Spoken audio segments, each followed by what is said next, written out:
Okay. Hey everyone. I hope you all can hear me. I am having, I don't know why, I'm having so many, problems with my YouTube. So I uploaded an interview to be live streamed, and for whatever reason, I can't get it to work. So, it's still trying to load, and so I'm sorry for all of you who came and who were excited to see this incredible interview with Dr. Rimka. I think she is really awesome, and we had such an incredible conversation. So I was really excited to share that with you. I'm still hopeful that it will, get going, but I wanted to, just kind of come on here and, and talk to everybody for a little bit and, and connect, and hopefully, the interview will get started soon. The YouTube gods have been very good to me over the years, but for some reason tonight this is how it's going. So anyway, I wanted to, just kind of talk about some things that, or some issues and concerns that I hear raised, and and that people ask me questions about all the time. One of the things that I think is actually really interesting about the carnivore diet is, like, just learning to tune into your appetite. I think I get questions all the time from people about struggling with cravings, and really having a hard time staying on it, and snacking and having treats and stuff like that. And I actually think I used to think that it was just really hard to get off of sugar and carbohydrates, but for sure that is also true. But I think that some part of the problem is that people are hungry. And I think we've come from such a long history of restriction and portion control and all of that.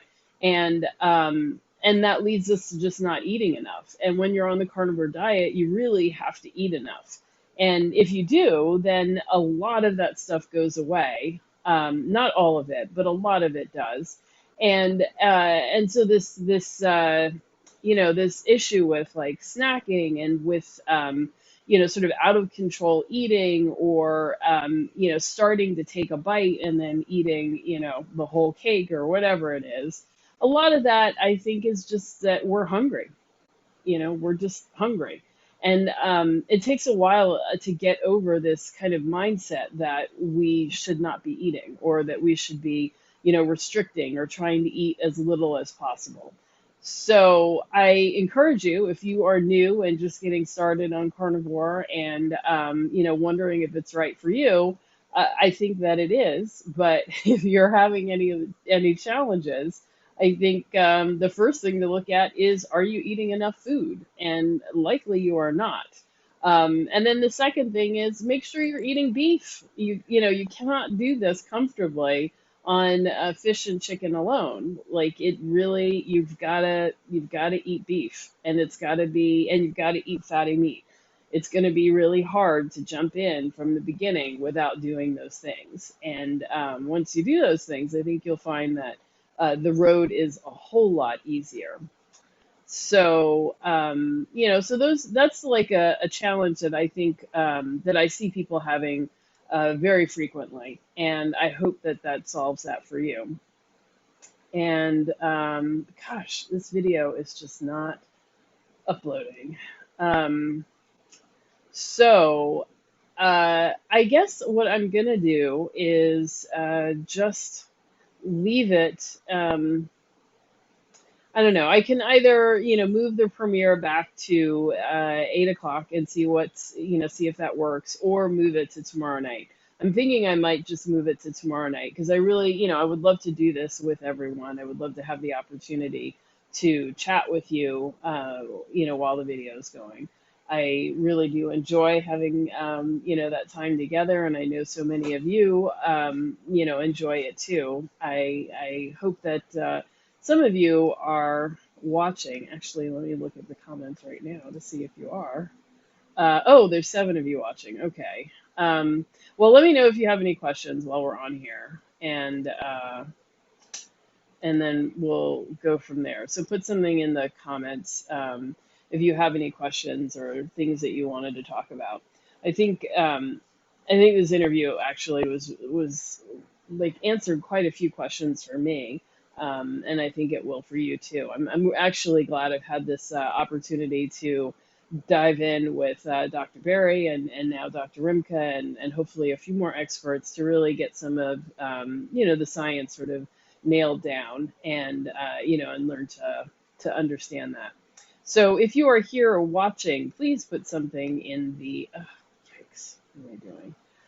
Go ahead and put something, a comment or a question in the chat, and yeah, and let's talk for a minute. Hopefully this video will get going soon. And if you have no questions or comments, then I'm gonna get off the call. Okay, hey Johnny G, good to see you. Welcome. I am glad to see you here tonight. For it seemed like for a while you weren't able to be here during the lives. So hey, and let me know who else is here. Who else is watching? Yeah. Hmm. So let's see. And there was something else I wanted to share. Oh my God, I don't know what's going on with my computer. It just does not like this. Okay, Miss Jenkins, hey, welcome. So you said, hello, have you heard anything about carnivore being bad for Hashimoto's and thyroid? No, and in fact, I've heard it being good for that. So, it's again an anti-inflammatory diet. And so for autoimmune kind of problems, that is going to be ideal. That's really going to help instead of hinder. Let's see. Johnny G says daylight savings time change. That wait, are we? Oh, that's coming up next month, I guess. Okay. And then Angela, welcome. It's good to see you, and I'm glad to see you here. And R. Jones, you're here. Wow. Okay. Welcome. So this is a slightly different crowd. Well, let me know if you have any questions or things that you want to talk about.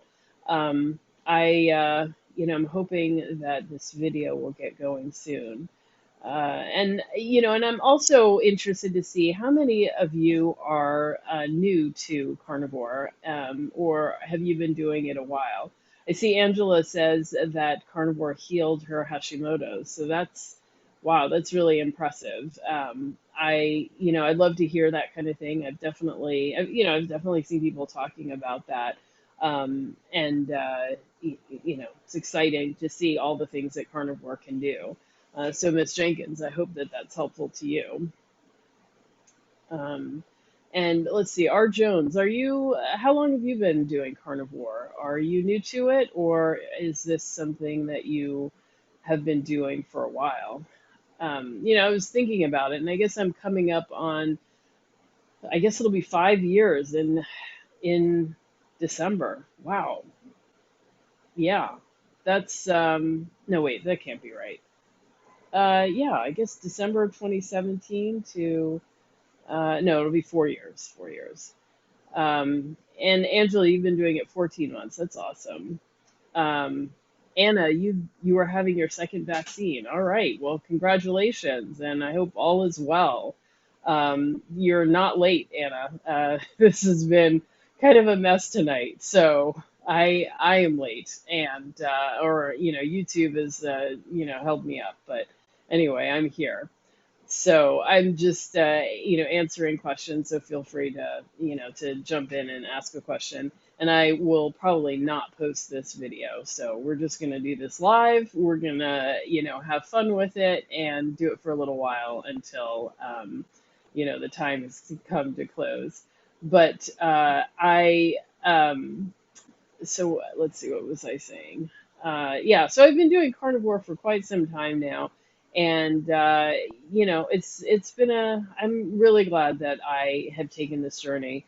It has been totally transformative for my health and my life, and I just really want to encourage other people to stick with it. I reach out to people as much as I can on Instagram, on social media, and kind of check in with people and encourage them. because I know how hard it can be. This is like, it's very different. It really takes a lot of, concerted effort to, to remove the indoctrination that we've had about what it takes to be healthy, about, what foods are healthy and what are not, and what we can expect for our health. Remember expecting that, by 50, I would be like, on steady decline, and, might be a coast down the hill, but still, nonetheless, not, I'd be like not in great shape and moving down the hill. And I am surprised to feel, better than I did as a younger person. So, Art Jones, you've been doing this a month now. You started keto, but you're finding yourself more ketovore.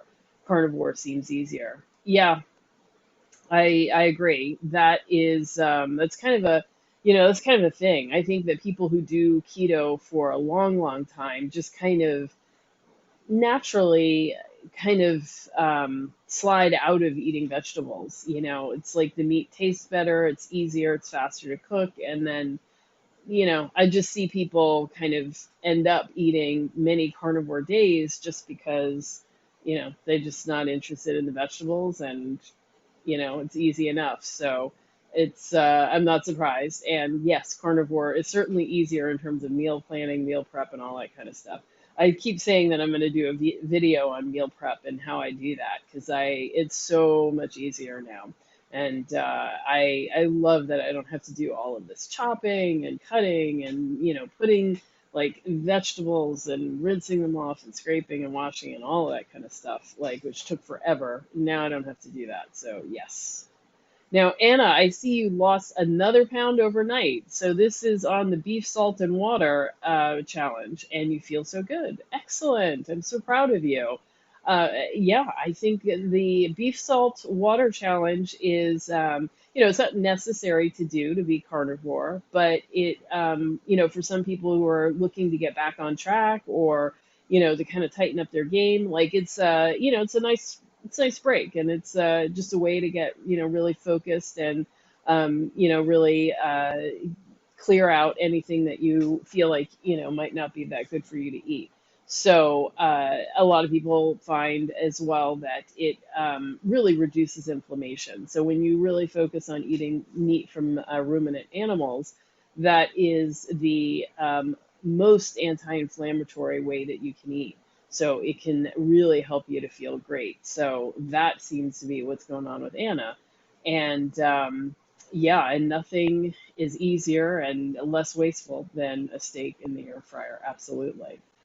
Um, and I have to say, I've been eating smoked salt, which I love, love, love, love. And I had gotten it from Redmond's real salt, and I ran out of it, and they ran out, so I couldn't get any more. And I was really bummed because I was loving the way that smoked salt tasted. So I ended up buying more, and my new batch came today. So that was really quite a treat. So I highly recommend exploring all the salts and trying some stuff that might be, different, that you might like. It might really make a difference for you in terms of taste. So yeah, there we go. All right, so I think this video is just not going to process tonight. So I think that I can chat here for a little bit, and then, if you don't have any more questions or whatnot, I can, close out, and we'll try again tomorrow. Uh, Maybe I'll do it a little earlier at like 6 p.m. Eastern, just in case you all have Wednesday night plans at 7. Uh, yeah. Deidre, hey, peace and fortunes, welcome. Thanks for coming. Let me know if you have any questions or comments. So the other thing that I was going to try, actually, my local grocery store, for some reason, they have not been selling liver for quite a while now. So I was thinking about making some jerky from London broil, because I do have some of the, lean meat. And even though I've done, for the last couple of I don't know, maybe a couple of months, I've been trying to incorporate more leaner cuts of meat, and I don't know, I just can't stomach it anymore. I'm just not interested. So I'm going to take a break from that, and I'm going to like lean into the fatty, and and let myself just enjoy that. But as a consequence of of that, I had bought a lot of lean. I mean, whenever I go grocery shopping, or whenever I'm walking down the street, I just kind of, I every grocery store I pass, I kind of look in and I go to the meat section and I see what they have, and if they have like a really good sale, I just buy everything that they have. So my freezer is usually full all the time, and the refrigerator doesn't have much of anything in it. So I, had seen London broil on sale a number of places, and so I actually have quite a bit of it saved up, and I'm kind of like, ugh, I want to eat fatty meat right now. So I think what I'm going to do is just kind of slice that up and use that to make some jerky, because I haven't made jerky in a while, and I know I am missing it, and my dog is missing it. I do kind of like, I don't know, I do kind of like jerky. I just like, the substance of it, the way it tastes, and all of that. Oh, Anna says, I caught your Instagram chat with Joyful Carnivore. Um, yeah, I don't know if any of you had a chance to watch that. I saved it to my IGTV, so I'm not exactly sure how to navigate there, but if you follow me on Instagram, you should be able to find, I think if you go to my profile, you should be able to find my IGTV videos. So it is saved there. You should be able to watch that long term. But yeah, we had a really, really powerful conversation. I mean, he has, a remarkable story, a very inspiring one. He went from, a very, traumatic and troubled childhood, and then, pretty serious drug addiction, to methamphetamines, and, I don't know, the gamut, and as well as food addiction from very early on, and so he spent quite eventually, after some jail time and all of that, got himself together and was able to get clean, and then has been, I guess he's been clean about 4 years, but he started carnivore about 6 months ago, maybe longer, and found that has just really turned his brain around. And he was on a lot of mood mood stabilizing drugs and other kinds of drugs like that, and he's been able to get off of everything. So that I think is incredible. I see, a lot of people are on, antidepressants and other kinds of stuff, and those things are, I mean, I think, we would all want to be able to regulate our moods and feel good and feel happy without needing, a drug to do so. So, I think, we probably all would love to get off of whatever medications we're on. So any way that you can, learn to eat in such a way that allows you to do that, I would think, that's an awesome thing. So it's pretty impressive, his story, and I encourage you all to check that out, and to listen to it, and to share it with anybody else. I mean, you know, drug addiction is, no matter what it is, whatever kind of drug it is, it's a big deal, and it's a challenge to get off. And from what I, have read and learned about the brain and addiction, having a really solid diet with a lot of protein and a lot of fat is really critical to do to, heal the physical parts of the brain, so that you can, kind of deal with the emotional stuff and everything that kind of, drove you in the first place to, to go for the drug. Okay, so let's see. Kimberly Wright says, how do you get antioxidants in a carnivore diet? Um, so um, that's a great question. So one, on a carnivore diet, we're not doing as much doing as much damage to ourselves, so we don't need the antioxidant. The antioxidant is to we're to fight back against the effects of the oxidation. I mean, that's literally in the word antioxidant. So when you're not eating sugar, you're not creating, you're not, there's not as much oxidizing going on, and that is causing all of that damage in the first place. Secondly, we actually can create and produce the most common antioxidant that is, that's in our bodies, and that is, I think it's glutamine. I think I want to say, which is a protein, and we produce it. And so, and you get it from meat. So meat itself is a very potent antioxidant. So, and then in terms of vitamins and minerals, which is the other thing that people are concerned about, meat is full of lots of different vitamins and minerals, and then, particular organs and certain parts of the meat might have more of some and less of others. So, eating a variety of meats will help you to make sure that you're covering all your bases. But you don't have to worry about the antioxidants. And let's see. Johnny G says you have a premiere video, failed video that's been waiting to start for 25 minutes. Yeah, so yeah, Johnny G, I was trying to premiere a video tonight and it wasn't working, which is why I came on here live just to, kind of talk to everybody beforehand. And, if this fails, I'll have to, reload and try and do it tomorrow. So, but yeah, it's not working. So, so I'm just hanging out with you tonight for a little while, and then we'll get off. But yeah, I'll change the time of the premiere till tomorrow.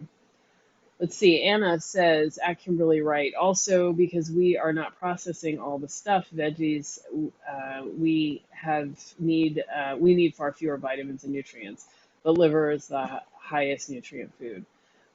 Yeah, that's definitely true. And there's also a lot of talk about whether the recommended dietary allotment that is recommended by the the RDA, that the daily vitamins that we're recommended to have.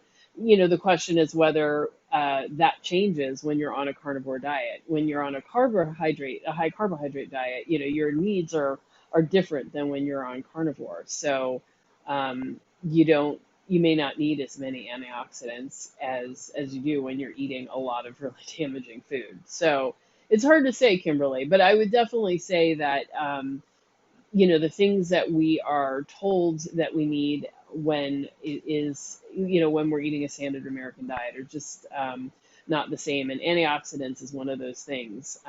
And I think that there's also a really big focus just on getting like one nutrient, and that mindset is, really goes against what the carnivore diet is about, which is about eating whole foods, eating natural foods, and eating things that our ancestors ate for hundreds of thousands of years. So for me, it's hard to believe that there could be something that's identified in a lab that is going to provide me greater benefit than a food that has been eaten for 100,000 years.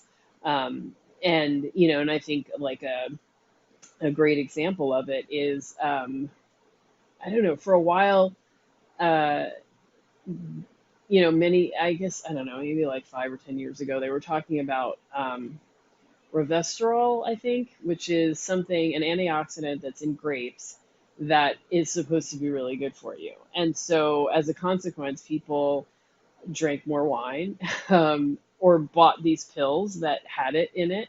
But, when you looked at the research, the amount that you had to consume in order to get benefits that were at all meaningful in the study, was far more than you could possibly consume in real life. Like if you were trying to get it from wine, you would have to have like 5 or 6 bottles of wine a day, which obviously is, there's a slight benefit that comes with the antioxidant and then a whole lot of negative that comes with all the alcohol and everything else.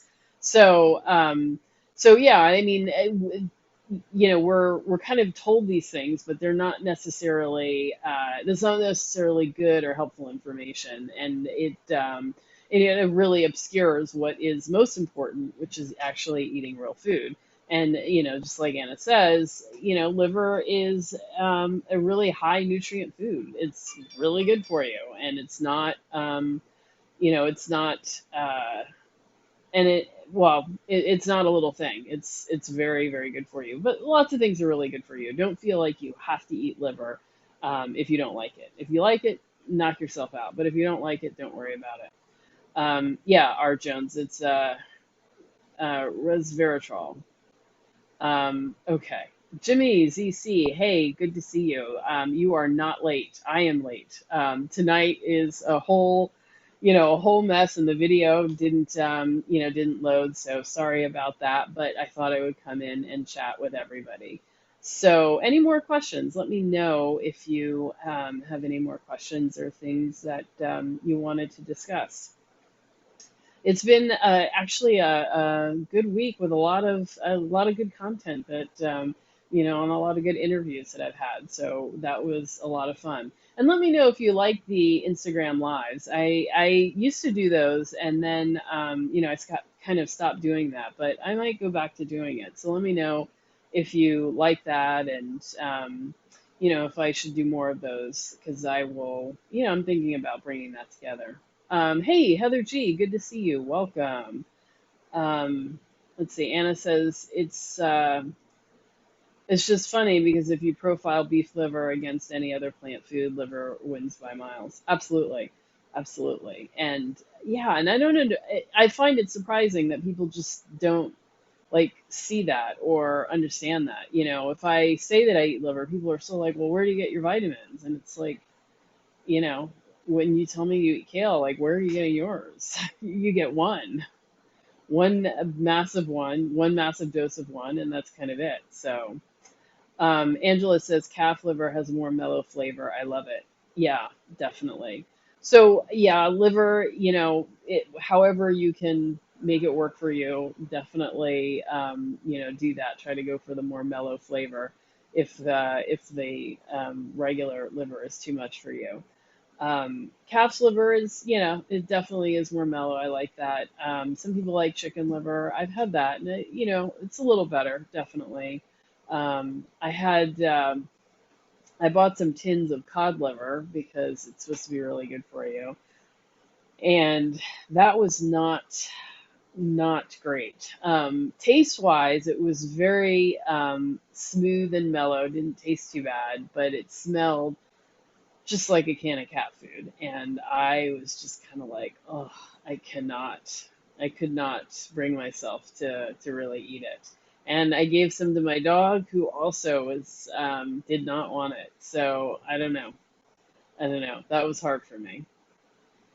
Let's see. Anna says even muscle meat has vitamins. It's just not advertised. Yeah, muscle meat has lots of vitamins, and yeah, so it's all there. And also, I think that people think, well, 3 ounces of muscle meat doesn't have enough vitamins, but when you're talking about 3 ounces, no. But since most of us are eating 2 pounds, you really you are getting a lot. You don't have to worry that you're not getting enough because it's not as dense as a piece of liver. But in fact, we're eating enough that we're really getting a lot of nutrients. So no worries about that.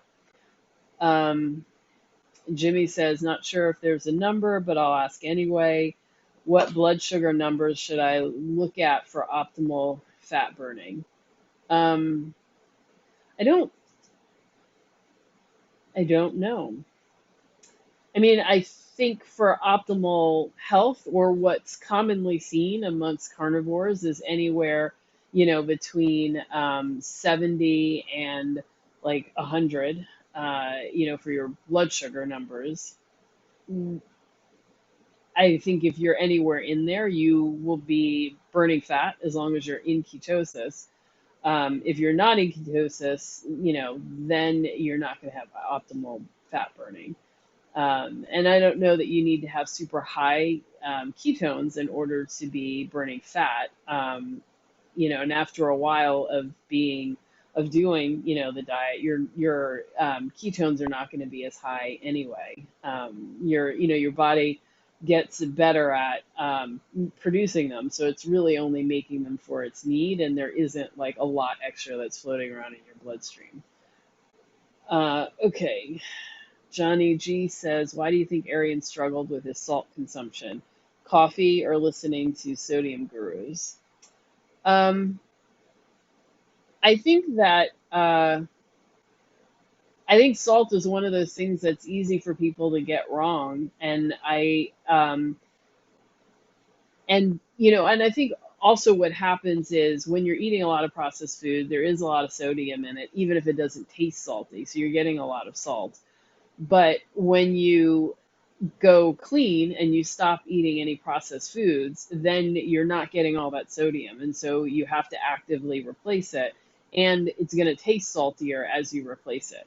So I think that the first year or so, people who go carnivore, um, all struggle with the sodium because they're just, we're just not used to adding that much salt to food intentionally, and we've removed all the common sources of sodium in the regular population, and and then I think adjusting your coffee and your water can also have impacts on it as well.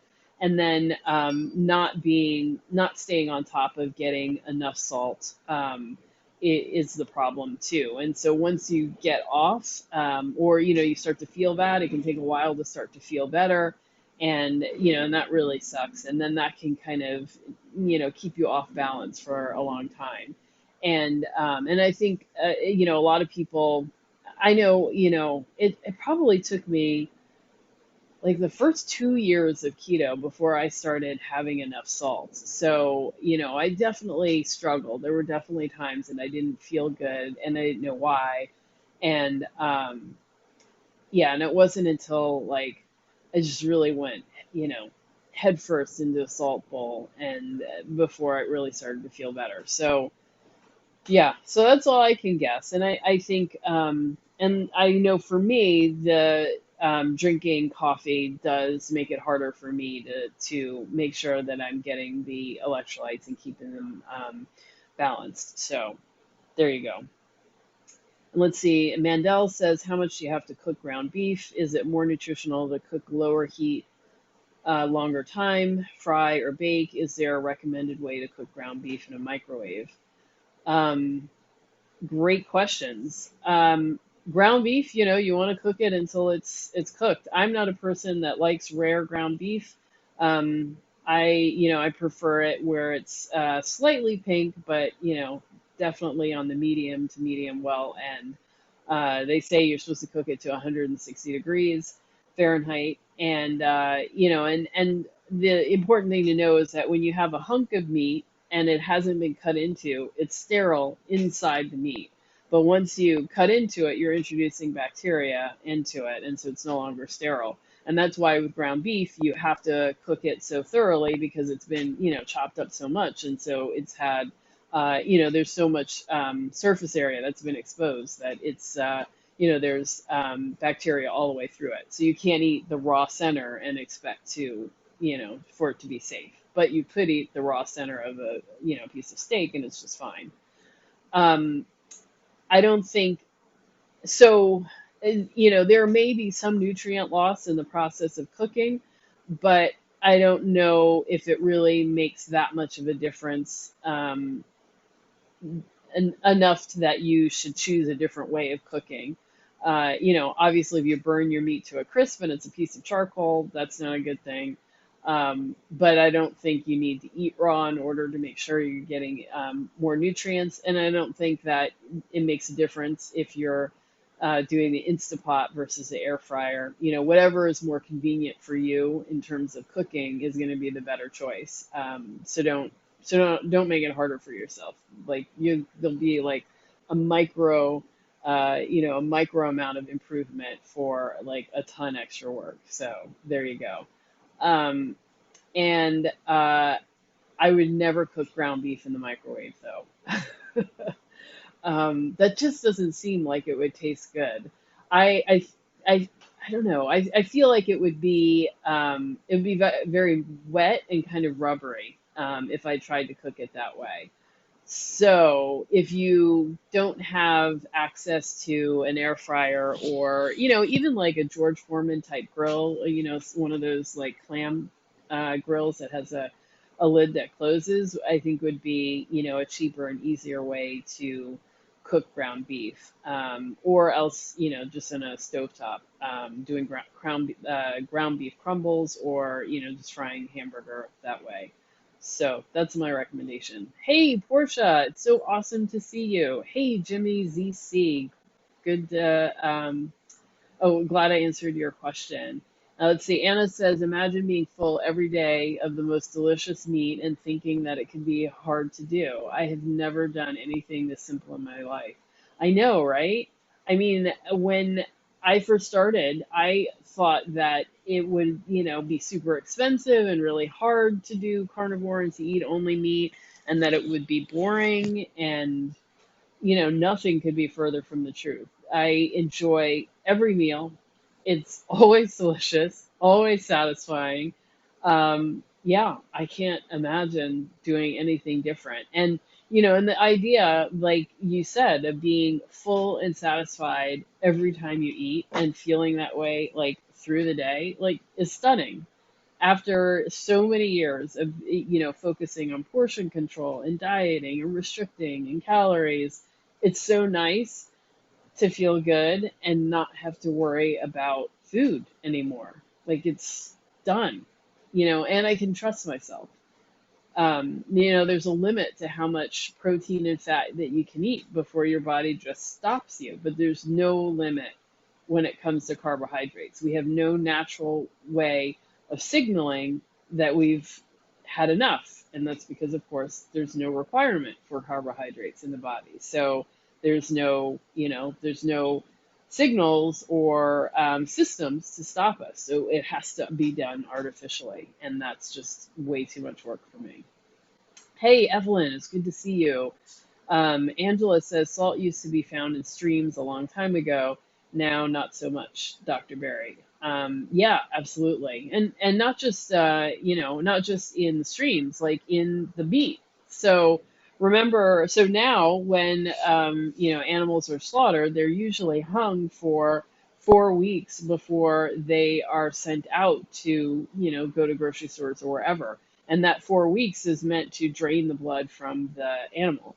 But so that blood though, in past times and in prehistoric times, I mean, they would have slaughtered the animal and then eaten it. So the meat would be full of the blood and the sodium. And so that's another place that we have lost access to sodium. And then water would definitely have been our typical source of electrolytes, not just sodium, but also, all of the electrolytes.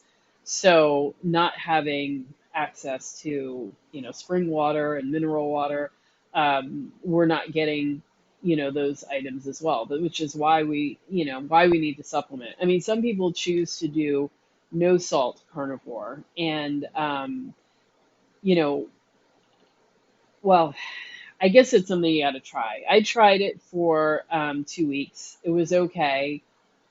I much prefer doing salts.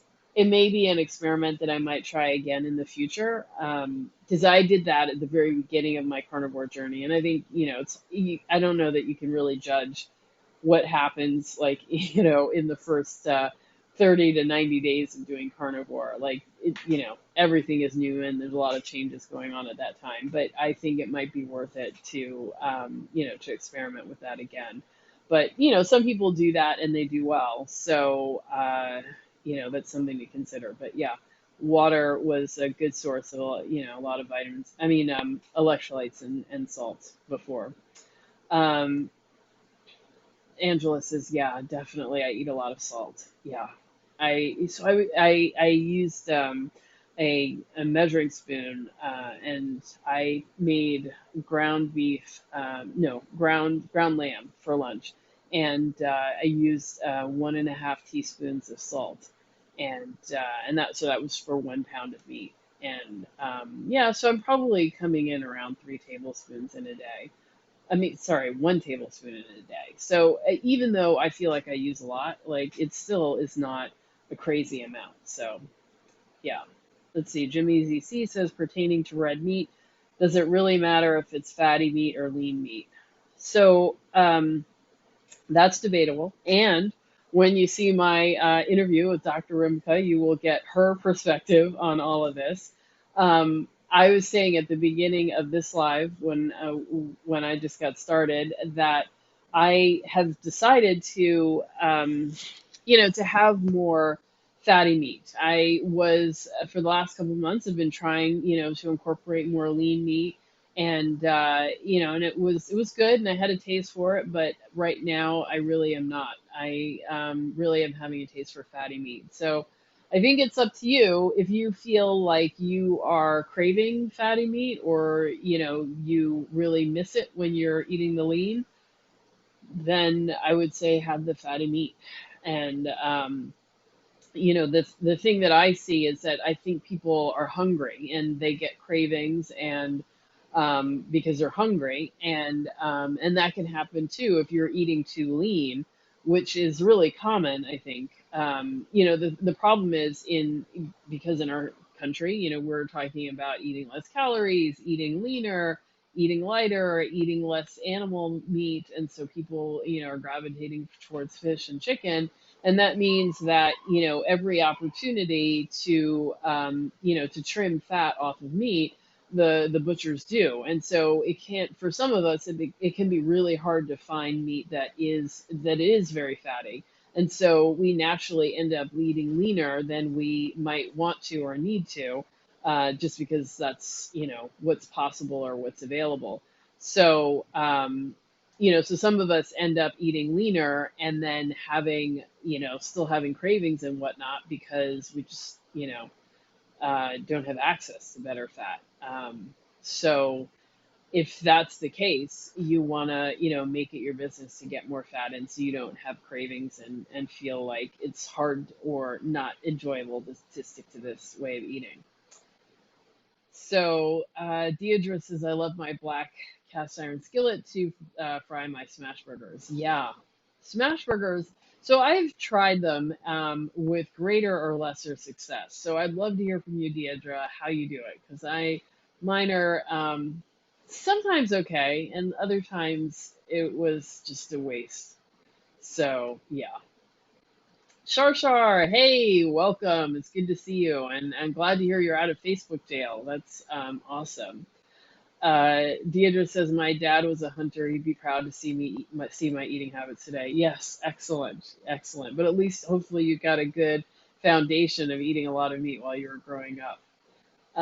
Evelyn says Himalayan salt is my drug of choice for taste and keeping my heart happy. Excellent, excellent. I know, and it's kind of cool to eat food that's like a different color. Pink salt is, kind of cool. Um, and I have been wanting to try black salt because, you don't expect salt to be black. So yeah, I'd love to try that. Um, Jimmy ZC, you love that answer. Awesome, great. Um, And Shar asks, is Redmond's real salt, pink salt, are they similar or very different? Yeah, they're not the same at all. So Redmond's real salt is, well, they say it's from salt mines in Utah, and it's from the bed of an ancient sea that doesn't exist anymore, and the salt is underground now. So they say its benefit is that it hasn't been exposed to, the pollution of the ocean today, and so it's much purer and better. I don't know if all of that is true or necessarily matters, but that's what they say. It is pink because there's a lot of minerals in it, but it is not the same thing as Himalayan pink salt, which is I guess, from the Himalayas, and it's pink because it has a lot of iron or maybe some other minerals in it that give it that color. But they're not the same.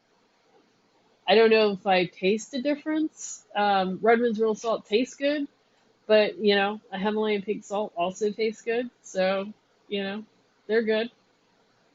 Let's see. Anna says, I'm just not satisfied for as long without the fat, so I'm eating more than ever and weight is falling off. Yeah, I've definitely heard of people having that experience. So I wouldn't assume that eating more fat is going to slow down fat loss. And this is what actually Dr. Remco was saying as well, is that we have to remember that fat signals to your body what's going on in your environment. So if you're not eating much fat, that's essentially sending a signal to your body that there's some kind of famine going on or there's some kind of food insecurity going on. And so when that happens, you your body's response is, oh God, bad times are coming. All right, let's, let's slow down the metabolism. Let's slow down how much energy we burn so that we can, make the fat calories that we have last and stretch out. And that's the exact opposite of what you want when you're losing weight. You want your body to think that everything is good, that there's lots of abundance, that there's no shortage of any, food, and good times are happening. And the only way to do that is eat fat, because that's the thing that signals to your body that times are good. So it you kind of have to balance um, how much of fat that you're eating, but make sure that you eat enough that you're not sending that signal. So I don't know what point that is. In terms of an absolute number in fat grams, I don't think anybody can give you that. Does it mean, so maybe it means you don't have three buttered coffees in a day. That might not help you to lose weight, but if you're only have access to very lean roast beef and fish, then you might need to eat three buttered coffees just to break even in terms of the amount of fat that you need that day. So I think it's always a bit of a balancer, and it's hard to say. But yeah, there you go. Let's see. And Jimmy says everyone is saying since I lost over 150 pounds, I should stop eating so much fat. It's funny how many opinions people have. And I guess I would ask how many of these people have lost 150 pounds and, what is their expertise that, that they speak from.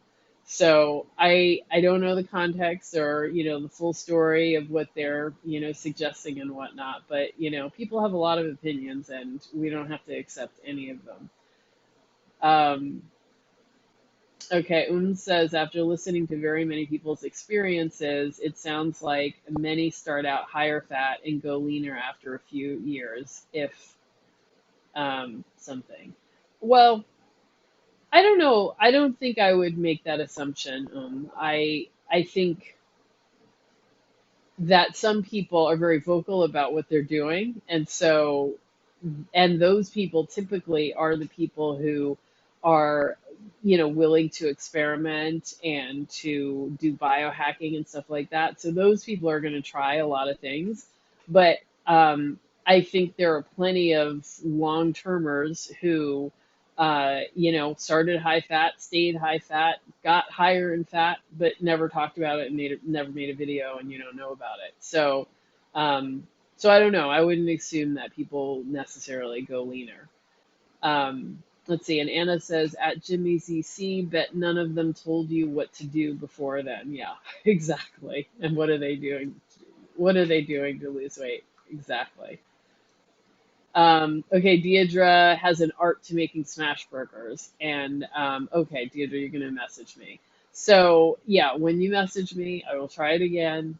I will, try to record it and then put it all up for everyone to take advantage of. Because I think it's nice to. I love ground beef, but it's nice to mix it up. And I don't know, my enjoyment of ground beef expands when I change the shape. So, I usually make my meatballs because that's super easy. But lately, I've been making the fingers that I wrap in bacon, and that is super easy and also delicious and feels completely different because it's a different shape. So, Mandel says, I am very entertained by the Hardee's breakfast commercial.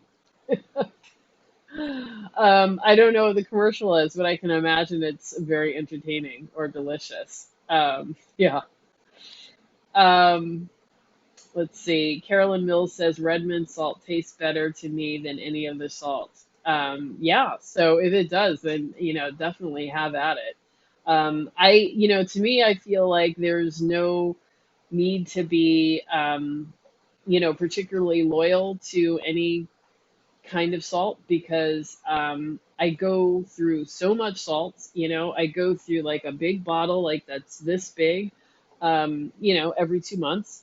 So whatever I try, there's always going to be time. I'm always going to be having more salts, and so there's always room to try other salt. So I just bought two 2-pound bags of smoked salt. One is applewood, and one is hickory, and so it's 4 pounds of salt. And I imagine that's going to be good for 2 months. We'll see how long it lasts, but I don't know. I don't see myself getting past 2 months with it. So I don't know. Um, Deidre agrees with Carolyn. Yeah, Redmond's is good. Um, let's see. Mandel says America couldn't get built on a 300-calorie breakfast, a sliver of egg, then FUD. Eat like you mean it. Important lessons to learn.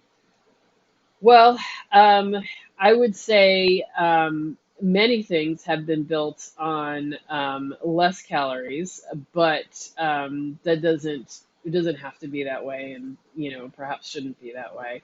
Unfortunately, many people have been impoverished, poor, enslaved, and ill-fed, and still had to do a tremendous amount of work, and potentially even drop dead in the fields. So um, we should have better food and we should have better working conditions. I will say that. Let's see. Evelyn says Himalayan sea salt has 84 nutrients. Yes. And we also massage with Himalayan salt stones, which reduce inflammation and other stuff and is very relaxing. Yeah, absolutely. So yeah, I'm sure it's very nutrient dense. I always wanted to get one of those pink Himalayan salt lamps. I don't know what it's for, but they look cool, and yeah, I always wanted one of those. I don't know. Do you have one, Evelyn? Do you like it? Let's see. Anna says, when you get smaller, you need less food, so perhaps they're just eating less overall, so that would include less fat. Anna, I think that's actually a good point. Yeah, I mean, people do, need a little less. Well, depending on how much weight you lose, you might need less food, so you would be eating less overall fat.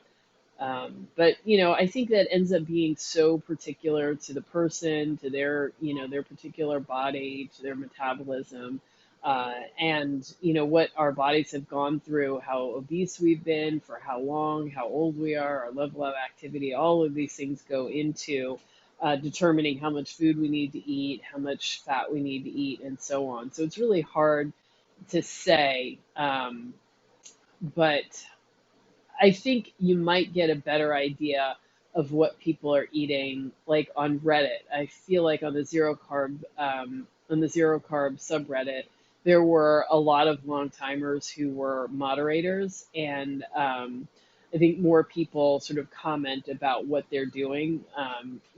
But if you're watching YouTube, there's a smaller subset of people who are like putting out videos versus making comments on a text comments in a subreddit. So I think you're gonna get a broader perspective of what people are actually doing on the subreddit than you might on watching YouTube videos.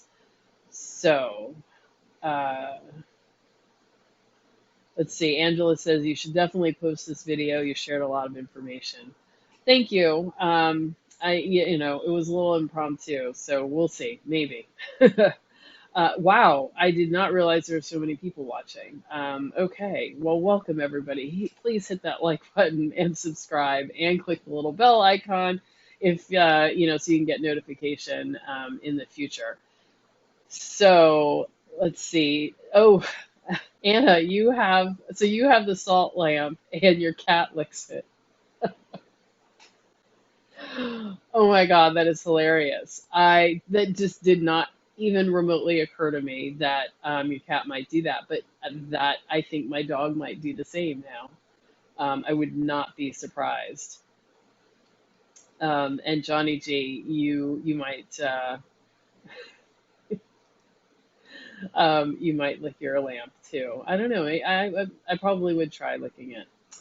Um, Okay, so Evelyn says there's one in the massage room at the office where you work, and it helps balance negative ions. Okay, sure.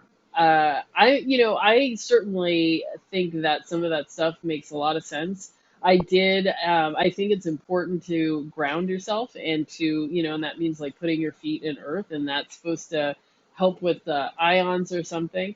But since I don't do that, and I do go to the park a lot, but I also see what all the dogs do there, so I'm not really comfortable walking around barefoot there.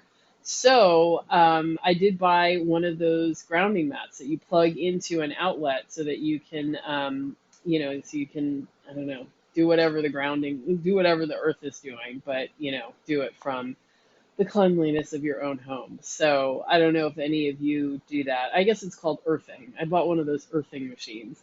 So, or earthing mats. So if anybody here does that, definitely put that in the chat. I'd love to hear from you. I feel like I've noticed a difference for me, but, I don't know. Who knows? Who knows? Uh, let's see, Mandel. Oh, yeah. So the Hardee's breakfast commercial. No, no, I totally get it. Yeah, I'm sure that they're saying that you need a hearty breakfast. All I'm saying is, yes, we should all have a very hearty breakfast, but unfortunately, the world does not always make that possible. So that was what I was commenting.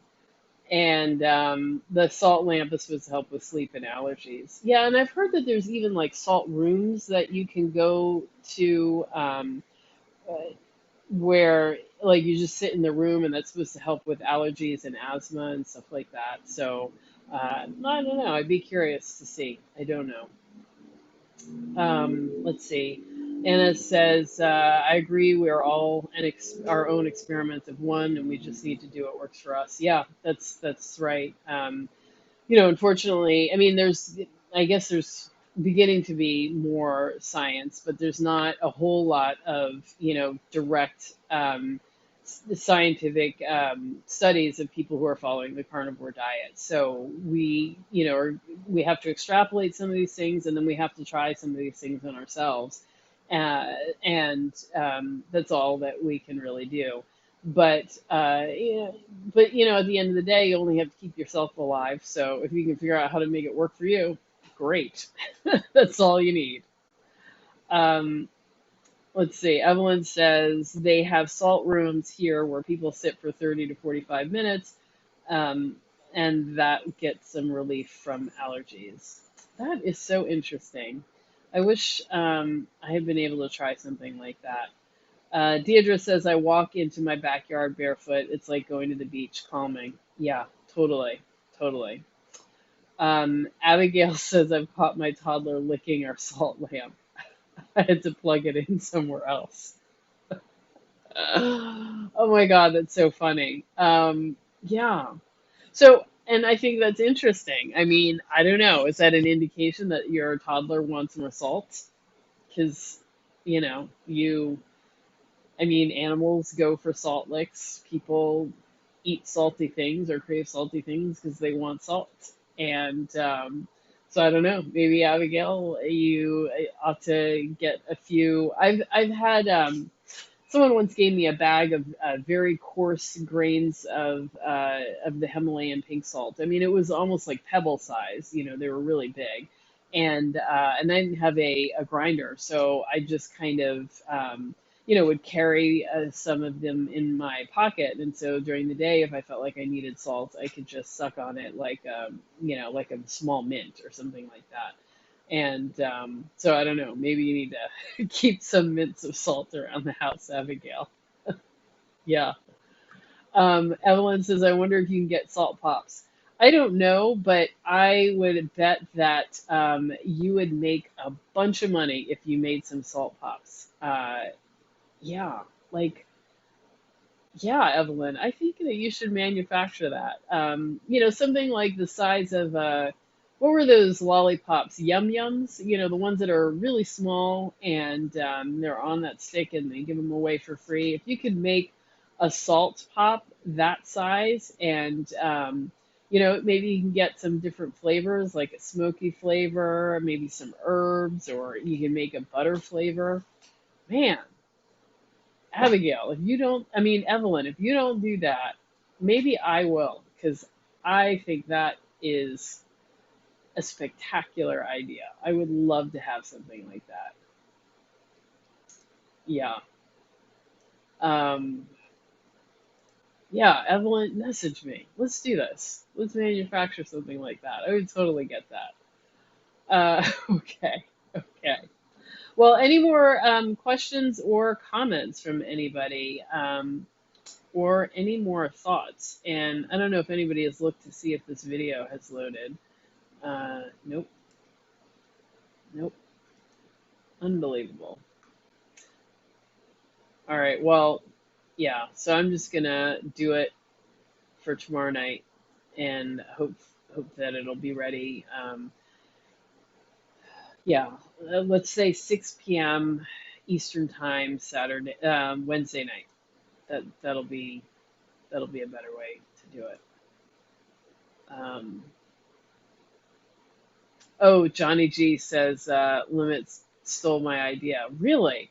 I knew that they had those little pockets or straw type things of electrolytes, but I didn't know they had lollipop now as well. So uh, yeah, man. All right, I'll have to check it out. Yeah, Evelyn, or make it into a ring. Yeah. Anna says, "Oh, Ade, we could grow those salt crystals and sell them as salt treats." Yeah, yeah. I My mom used to make rock candy when I was a really little kid, and yeah, I think that would be really cool. I would definitely buy salt that was in that form, if it were on a piece of string or whatever. Yeah. And Angela says Nisha Berry uses salt rocks, and even her 2-year-old Beckett licks on them. Yeah. So, yeah, I would definitely try experimenting with these different, ways of getting in salt. To go back to the earlier question about why, Arian was having so much trouble and why, many of us have so much trouble. It's really just sort of been ingrained in us not to have salt. And so and it's okay when you're eating a lot of processed foods because there is so much sodium in it, but there isn't, it naturally in the animal foods that we're eating. So we really do have to be intentional about getting it back in. So, yeah, I'm gonna have to look at this limit thing though. I can't believe they have salt lollipops. I like the idea of it in a lollipop form. So if they don't have that, then I definitely think that's something that needs to be manufactured by somebody, and maybe that would be me. I don't know. Uh, yeah, because I would want something that's not in a. Yeah, it looks like it's just to be mixed in with water. I want a lollipop. I seriously want a lollipop. Because the thing I think that I miss most on carnivore is chewing gum. I like to have like that mouth action. And so having a lollipop made of salt would solve some of that, that mouth problem. So, yeah, I think I'm going to look into that. All right. Johnny G, you're right. If they don't have lollipops now, they will. Well, there you go. Maybe it'll happen, um, but I will have it on record. I thought of it first. And I started talking about it first. So there you go. Anna, I really love coming here. My friends think I'm crazy. I am maybe a little, but this is always a great place to share experiences, information. Thanks so much. Absolutely, Anna. I am happy to do it. And my so yes, my friends also think I'm crazy, and you know, I have to admit they're not wrong. I think that, what I am doing is pretty crazy, but I think you have to be a little crazy to go against what everybody tells you to do. I mean, humans are very social beings. We have social structures. We really can't survive without being part of a group. And so any person who is willing to stick to their own beliefs so much so that they go against what the majority is thinking is a pretty unique individual, and often a little crazy. So yeah, I accept that, and I think that I definitely see that characteristic in many of the people who come to carnivore, and and I personally consider that to be a pretty awesome trait. So from one crazy person to another. Welcome. And thanks for being here. And I'm so glad you like to hang out. Um, yes, and says, we're also taught to ignore our bodies. So to learn to intuit our eating can be a challenge. Absolutely.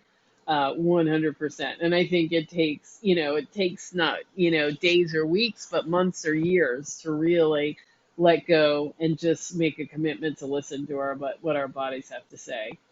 Johnny G says, was a joke about stealing your idea.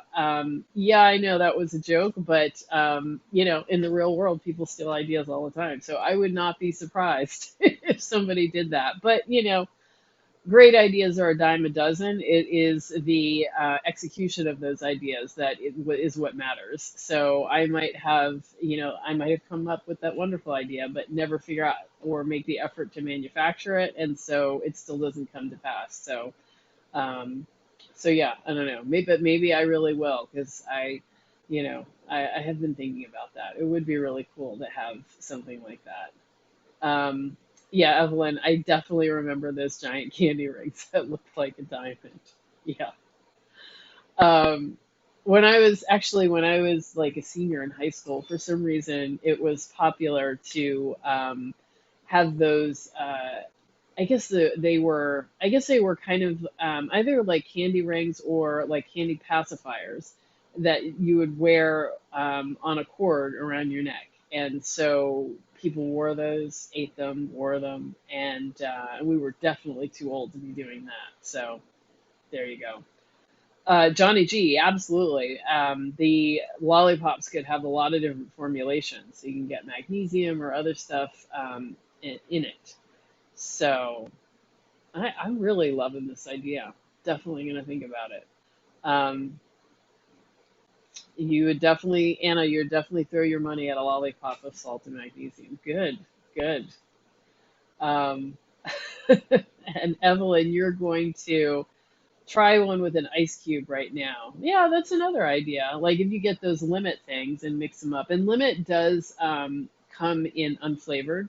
So if you don't want to have the stevia and the flavoring, you could probably mix that up into a small amount of water into an ice cube and have put a stick in it or something.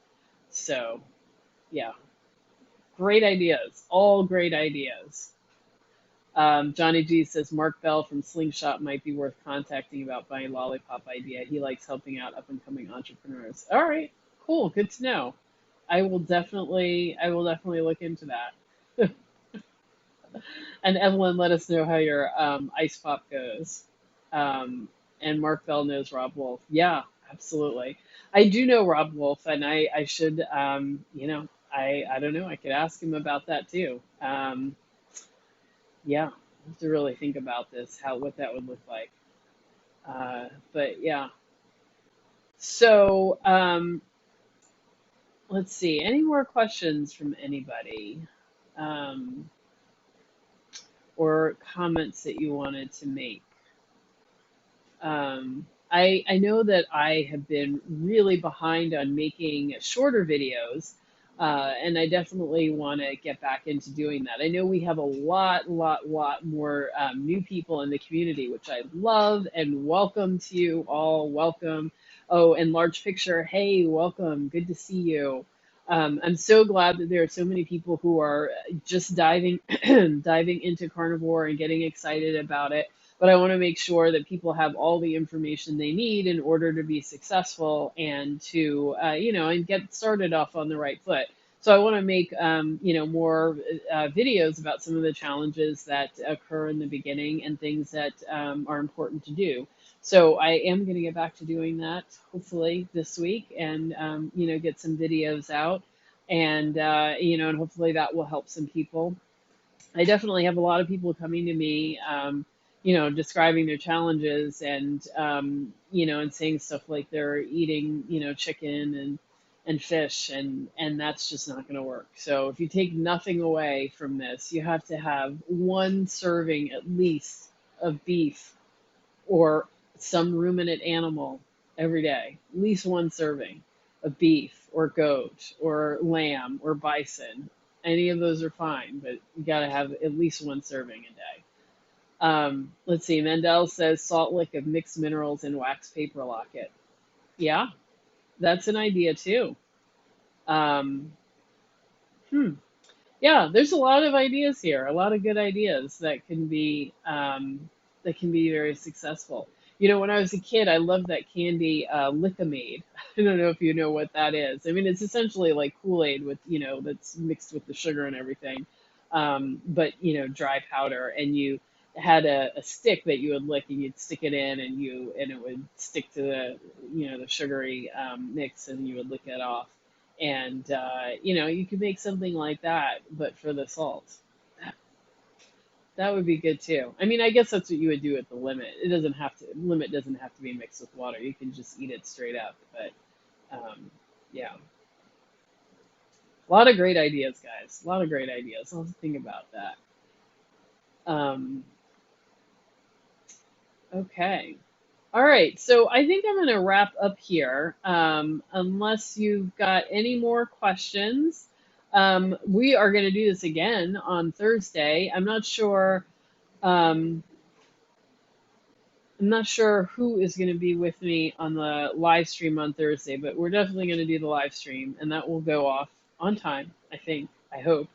And the interview, and then we'll just do the interview with Dr. Mika tomorrow night at 6 p.m. Eastern Standard Time. I will put out a notification, make sure everybody knows about it, and I look forward to chatting with whomever can join us in the chat. And I am very, very sorry about tonight, but I'm glad I had this impromptu moment to talk to all of you, and I appreciate so many of you being here, and I will see you all soon, okay? Have a good night, everybody. Bye. I'm glad you enjoyed it, Jimmy. I enjoyed it too. All right, good night, everybody.